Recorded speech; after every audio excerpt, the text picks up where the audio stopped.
As the Sabres get ready to meet the Senators on Tuesday night, why are the Sabres not going to break their drought while Ottawa is about to at 99% to make the playoffs? The key differences that we've seen all year long coming up here on the Locked On Sabres podcast.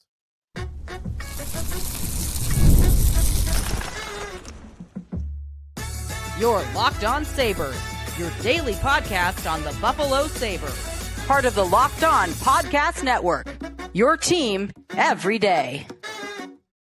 What's up, everybody? Welcome into a Tuesday edition of the Locked On Sabres podcast, and thanks for making us your first listen every day. You could catch us wherever you get your podcast. You can watch the show on YouTube. Be sure to hit the like and subscribe button there. We've got our text club for you if you'd like to sign up for that by heading over to joinsubtext.com/LockedOnSabres for all your text alerts and talk during the game itself here on the Locked On Sabres podcast. Today's episode is brought to you by Game Time. Download the Game Time app, create an account, and use code LOCKEDONNHL. You'll get $20 off your first purchase. Sneaky Joe DiBiase coming to you on a game day. The Sabres and the Senators, the team the Sabres have not lost to all year long head-to-head, but very different season results. Ottawa is on their way to breaking a 7-year playoff drought. Adorable little 7-year playoff drought over here on the side. Ottawa about to break that. It has been a long time. The Sabres, meanwhile, are going to be reaching a 14th consecutive season that they do not make the playoffs. So a playoff drought half as long, going to end this year, almost undoubtedly. The odds over at moneypuck.com right now for Ottawa, 99.5%. We'll get to their place in the standings a little bit, but really why the two teams have gone in different directions. They were on an even playing field year after year after year, both teams showing some signs of progress and then regression and kind of this roller coaster of, are they finally going to do it? And they would get close and then they wouldn't. This year, finally, the Sabres hit rock bottom. Ottawa finally ascends to making the postseason. As Boston, by the way, is about to finish last in the conference. I would bet that to happen right now. So we'll get into the statistical differences, at least some of the player differences, the mentality differences that these two organizations have had, and ownership. You can't overrate the fact that Ottawa had horrific ownership with Eugene Melnyk when their playoff drought began. Melnyk passes away. They bring in a new ownership group, and everything has been rosy. Everything has turned around since that. So we'll get into the differences, though, coming up here on the show. I also want to go through some of the upcoming milestones that Sabres could have for the season, whether that's Tage Thompson reaching 40 goals or certain point thresholds for different players, what guys are closing in on, and what they have to do down the stretch in order to get there. So a lot to get to, the game itself ahead here on today's show. You want to check us out on social media at Locked On Sabres, of course, for the podcast, on Twitter at Sneaky Joe Sports, and then Blue Sky if you want to check us out at Sneaky Joe. But let's jump right into the main topic of today's show, which is why the Senators are about to break their playoff drought before the Buffalo Sabres are. Because as I'm going through this exercise, the first thing I looked at, because I knew deep down, and I looked at some of the power play stats recently, and I have that in here, but that I knew Ottawa was going to have a better power play than the Buffalo Sabres were. I knew they were going to have a better save percentage than the Sabres were. So the thing that I did not know that I wanted to find out immediately was these two teams at 5-on-5. I've often said here on the show, and it's been pointed out by many, that the Sabres score a lot of goals at even strength. That hasn't been as big a problem as some of the special teams areas and goaltending and so on and so forth. Holding leads, of course, too, have been the major sticking points. Even strength, there have been some nice things this year. I didn't know where Ottawa stood in some of those numbers. So as you look down, the first number that I got to was how much do these two teams score when they are at even strength? And the difference could not be larger. I could not believe the gap between these two hockey teams and what the league rank ended up being for both of them. Goals at 5-on-5 this season. The Buffalo Sabres, 166 on the year. That is third in the NHL. Tied for third, tied for fifth, however you want to do it. 166 in the NHL. Meanwhile, Ottawa, way down at 30th, 119. Massive gulf. A 47-goal difference for one versus the other. And the one that's bad at it is the team that's on their way to the playoffs. So, of course, on the outset, it's okay. If the Sabres are this much better at scoring at even strength, Ottawa must be better and significantly better at pretty much everything else in order to make up the gap that you see between the two teams in the standings. And that is the case. That is exactly the case. The lesson of this exercise is the Sabres are much better at one thing than Ottawa. And it is an important thing. I mean, I could argue 5-on-5 goal scoring is the most important thing in the sport. But it's not so important that it outranks everything else combined. You look at the numbers, and again, as we mentioned, the Sabres tied for third, tied for fifth in 5-on-5 goals. They're tied with three teams right there. Ottawa is 30th. And then look at where they rank everywhere else. 5-on-5 goals against. How much do you give up when you're at even strength? The Sabres have given up the 26th. Well, excuse me, the other way around. They're 26th in the league at that. So they've given up the sixth most.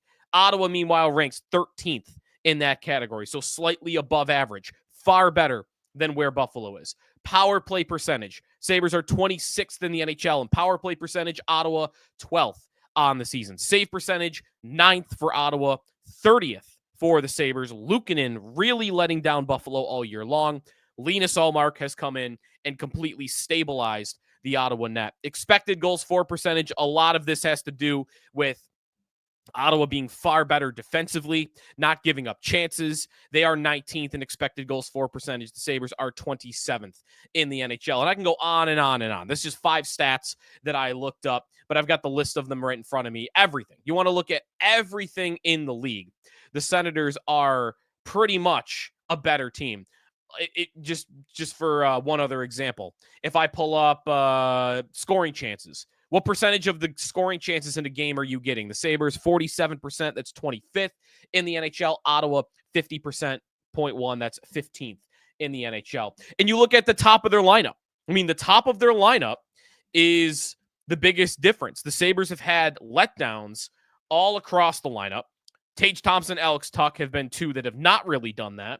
But Jack Quinn consistently playing a top 6 role. Total letdown on the year. Dylan Cousins, when he was playing second line center here earlier in the season, total letdown all year long. And of course, he's gone to Ottawa and he's played a lot better, although only 1 point in his last 3 games. So maybe he's starting to slow down just a little bit, but he's looked good. Yuri Kulik, a top 6 player. We've liked him because he's a rookie, but 21 points for a guy that has spent a lot of this season as your team's first line center. That hasn't really been brought up. I like Kulik, and I think he's doing awesome for what his expectation is because he's a rookie. It's his first year in the NHL, and next year I'm expecting real growth from him. But again, put it that way. Put it that, okay, that's all nice. He's been your first line center for a lot of this year. What does it say about your team when that guy getting 21 points has kind of been a success story right at the top of your lineup? You'd rather that guy be a success story on your third line. And Ottawa's lineup is built a little bit more that way. The guys at the top produce. Tim Stützle produces. Drake Batherson produces. Brady Tkachuk, of course, produces. Claude Giroux, even at this age, at 37 years old, produces. Josh Norris, even when he was dealing with all his injuries earlier in the year, and I know he's here now, 20 goals in 53 games, produces in the top 6. Shane Pinto produces. Ridley Gregg, even to a certain extent, although he's more of a third line guy, produces. They just aren't as many letdown stories in Ottawa. And part of that is they have veterans. Both of these teams have the core players in certain spots. Ottawa's got more players past their prime that are surrounding those core pieces, while the Sabres have more kids that are surrounding those core pieces. And what Ottawa is kind of showing you right now is that having the players past their prime is actually been a little bit better, because Giroux, even if he's not as good as he once was, you're getting a certain level of professionalism and consistency and, intelligence out there on the ice, knowing how to play the professional game. And he's still got enough skill left over that you look up and you see the numbers and you see a player that is still very much capable of playing in the top six. David Perron, to a lesser extent, has been that. He's played limited amounts of games this year for Ottawa, but they have a lot of those guys. They have a few of those guys at least. And the Sabres have one, Jason Zucker, and we've been saying all year, we wish the Sabres had another Jason Zucker that they had signed in the offseason. They had the cap space to do it. They didn't do it. Ottawa's got a couple of those Jason Zucker-like players. So that's one difference. The goaltending, of course, though, in my opinion, I know all these other marks are advantage Ottawa. The save percentage stats, the goaltending numbers is a huge, huge difference. I think the number one difference. Sabres being one of the worst teams in the league between the pipes, and Ottawa being very good. Not one of the best, ninth again, like pretty good. So those are to be the key differences why you're seeing Ottawa make it first. They are seeing the fruits of their labor, which was, we're going to go get Claude Giroux. We're going to go get, some of these didn't work. Alex DeBrincat didn't work. Jacob Chikrin didn't work. They took swings on veteran players where it didn't really get rolling. Ullmark is really the other one. It's Ullmark and it's Giroux, the big two veteran additions, guys that are critical pieces of their group, not just secondary supplemental pieces like Zucker would be for the Sabres. These guys are top of the lineup, critical pieces that play huge roles. Zucker actually statistically has been about as good as Giroux. Giroux's been better at 5-on-5 though. And he does play more minutes on a night-to-night basis. So Ottawa, they did things, and their core and all this added up is they have a deeper roster and they have more guys in their core that didn't let them down compared to what happened with the Sabres. So the Senators, they're going to go to the playoffs 99.5% to make the postseason. They are 7 points up on the teams chasing them, like the Rangers and the Blue Jackets. So it would take an epic collapse for them to not make the postseason. When we come back, some milestones that the Sabres players might be about to hit in the final 9 games of the season. And then we'll get to more of a game preview for tonight's matchup. That's ahead here on the Locked On Sabres podcast. Today's episode of the Locked On Sabres podcast is presented by Monarch Money. Ever check your bank account and wonder, where did all the money go? Between dining out, online shopping, entertainment, it is easy to lose track. That's where Monarch Money comes in. Your personal CFO gives you full visibility and control over your finances. Monarch Money is not just a budgeting app, it's a complete financial command center. You can track all your accounts, investments, spending in one place. So you just stop managing your money and you start building wealth too.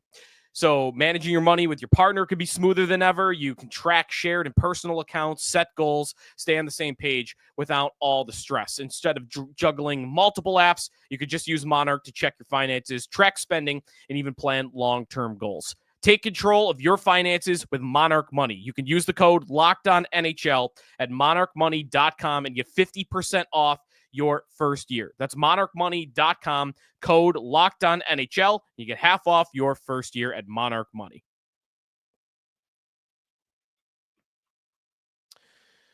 I'll also let you know here on the Locked On Sabres podcast about the JP Morgan Corporate Challenge Buffalo. Buffalo businesses, it is time to register for the JP Morgan Corporate Challenge. This year's event is Thursday, June 12th. Features a 3.5-mile course through Delaware Park, followed by celebration with a DJ, lawn games, tented experience for you and your teammates. Walkers, joggers, and runners are all welcome, whether you run for the love of it, for your company, or to build lasting bonds. This is your moment. Teams of 4 participants or more can register today. Registration will close on Tuesday, May 13th, so get in now. 1 part run, 1 part party. The Corporate Challenge has earned its reputation as Buffalo's corporate social event of the year.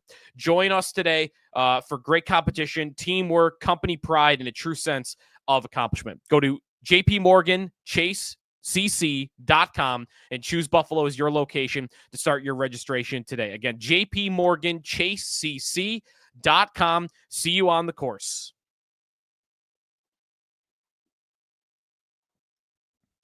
Back here on the Locked On Sabres podcast, the Sabres and the Senators tonight. The Sabres have a couple of milestones that guys are chasing down the final stretch of the year. They are going for, getting out of last place, I guess. Boston is just ahead of them, and I think the Bruins are totally cooked. 5-game losing streak for them. The Sabres, 9 games left. There is only a couple of players that are chasing playing a full season, 82 games. And we'll get into some of the guys that are chasing points and goal totals. But let's start there with who's going after a full season play. There are only 3 Buffalo Sabres at this point that have played every single game of the year. And for one of them, I think it's a pretty important thing for one of them that's had injury as a concern in their career. Not that guy is JJ Peterka. Not JJ Peterka, Alex Tuch. Alex Tuch has played all 73 games this year.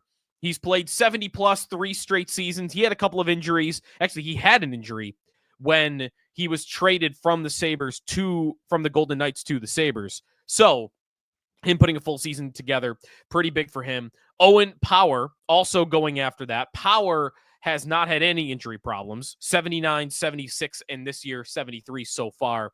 Not an issue there. The guy that to me it's important for is Bo Byram. And I hope that Josh Norris can go down the same road that Byram did, because Byram was thought to have injury risk coming with him when the Avalanche traded him to the Buffalo Sabres last year. Part of his story was concussions, especially. And he had not played. He had missed a lot of games. I mean, last year he ends up playing 73. But before that, he missed 30 games. The year before that, he missed over 50 games. And then 19 games in his rookie season. I think that was more just because he was a rookie. But he had missed a ton of hockey in his second and third year in the NHL. He had the concussion stuff. And he gets traded to Buffalo, and he hasn't missed a game the whole time.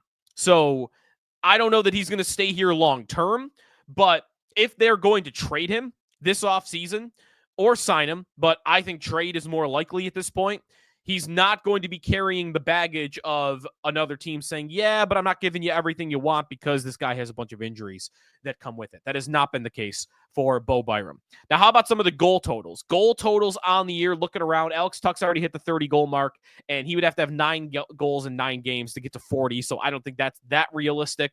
The guy to watch is Thompson. Tage Thompson is at 38, and all indications are, he had 2 over the weekend, he's going to make the 40-goal mark for the second time in his Sabre career. So that should happen. Jason Zucker needs 1 more goal for the 20-goal mark. Ryan McLeod needs 2 more goals for the 20-goal mark. I might think right now that McLeod is more likely. Jason Zucker, who they signed right before the deadline, has been a success story all year long, quietly has 1 goal this month and 1 goal going back to February 3rd. February 3rd is a long time ago. We are talking almost 2 full months where he has scored 1 goal. Now, there have been some assists along the way, and he's not that bad a player in the two-way sense, so he's doing fine otherwise. But he's going to have to find a way to get that 1 more just to get to the 20-goal mark on the year. McLeod, 2 more. I think that probably happens too. And then we start getting into some of the point totals. And that is where there are some good chases too. Thompson needs 5 points to reach 70. Now, I'm less concerned about that for Thompson. I think it'd be cooler if he gets to a point per game player for the second time in his career. He had 94 and 78 2 years ago. That's the only time in his career that he's been a point per game player or better. And he's played 67 games this year, and he's got 65 points. So 9 games to go. He's going to need 11 points in those 9 games, if he plays them all, to reach a point per game for the second time in his career. That is what I'd be shooting for if I were following Tage Thompson down the stretch here. Peterka needs one more point to reach 60. That should happen.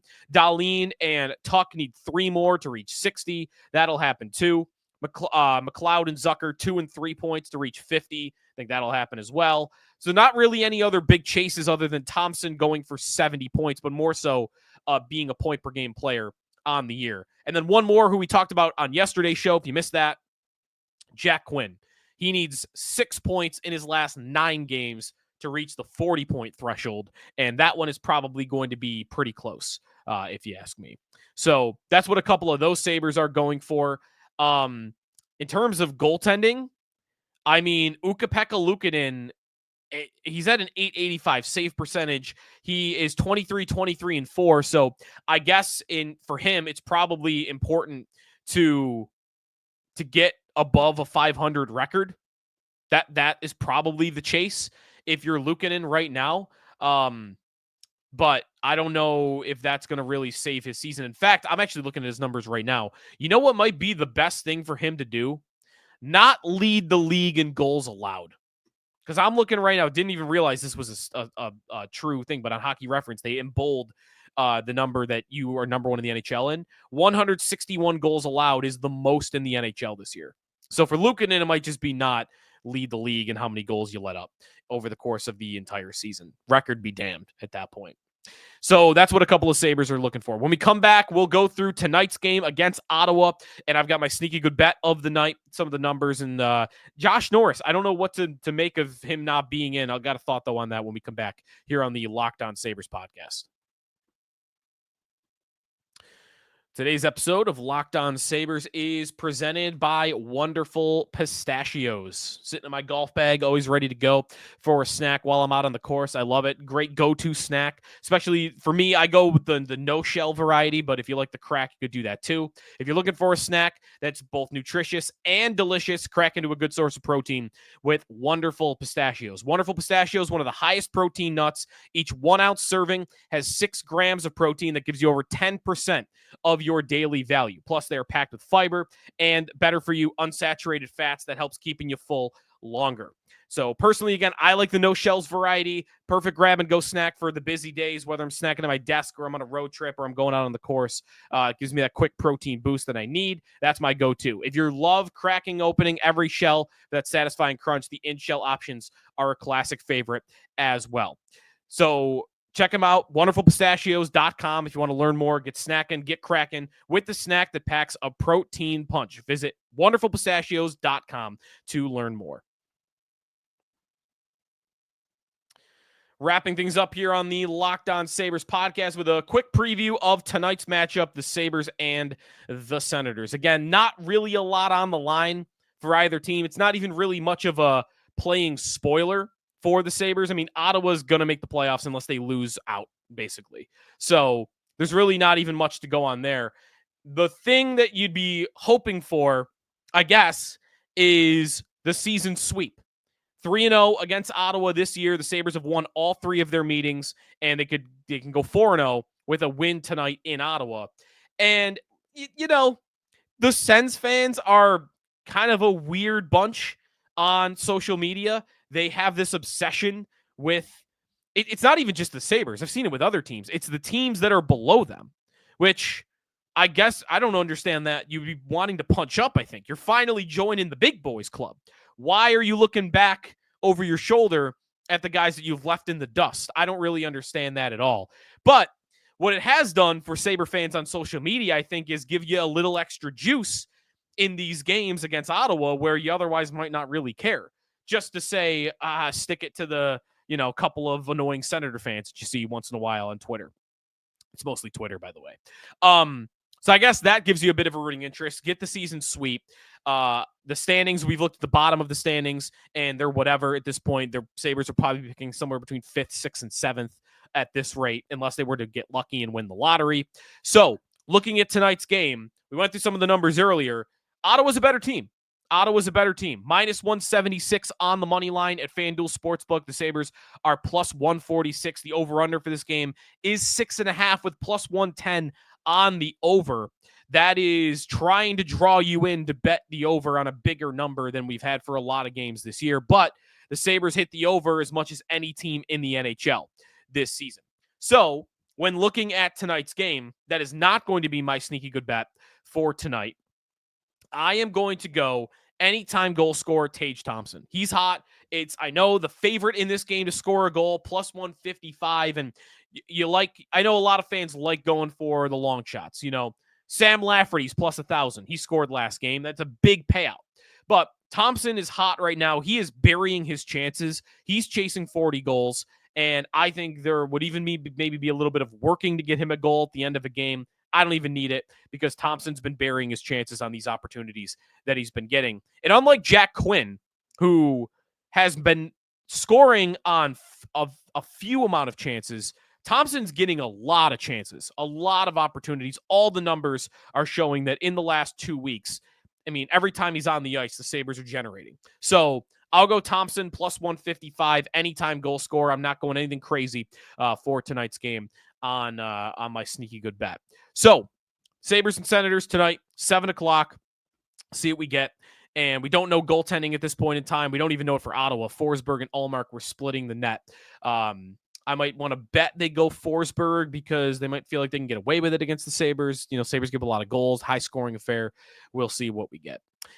That's going to do it for us, though, today here on the Locked On Sabres podcast. If you're looking for all your league-wide storylines, check out the Locked On NHL podcast. Wherever you get your podcasts, you can check them out on YouTube as well. And we will talk to you after Sabres and Senators here on Locked On Sabres, part of the Locked On Podcast Network, your team every day.